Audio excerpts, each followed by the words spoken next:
Sekarang ramai orang dah guna AI WhatsApp chatbot.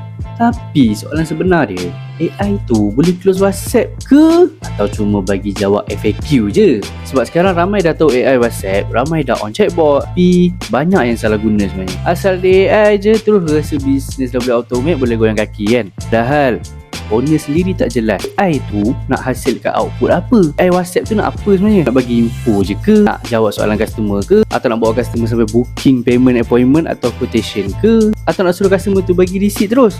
Yang mana satu sebenarnya kita nak?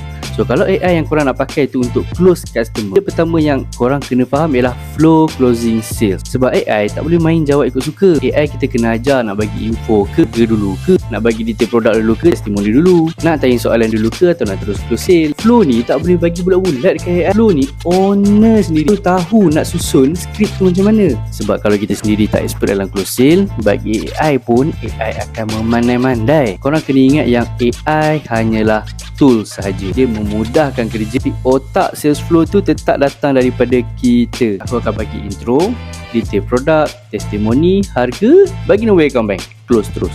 Itu apa yang aku ajar AI aku. Tapi kalau goal untuk AI tu nak bagi dia book appointment, flow dia berbeza pula. Flow dia aku akan pakai macam ni. Intro, aku bagi detail, and aku filter dulu klien. Kalau klien tu sesuai, baru aku akan set appointment. Sebab appointment bukan untuk jual produk terus, tapi kita nak kena jumpa dia dulu, nak tengok dulu supaya kita boleh bagi harga dekat dia. Kalau tak, AI tu cuma jadi counter pertanyaan je, macam robot juga. Customer tanya harga pun jawab harga. So kita sendiri kena train AI kita. Sebab tu aku buat Waska, AI WhatsApp Sales Closer yang dibina ikut flow sales, bukan sekadar auto reply. Flow yang memang aku dah boleh close customer dah. Dan flow ni dah buat sampai 250,000 dah sales dekat WhatsApp sendiri pakai AI chatbot. Kalau korang nak tahu, kalau korang nak tahu flow dia macam mana, korang komen Waska.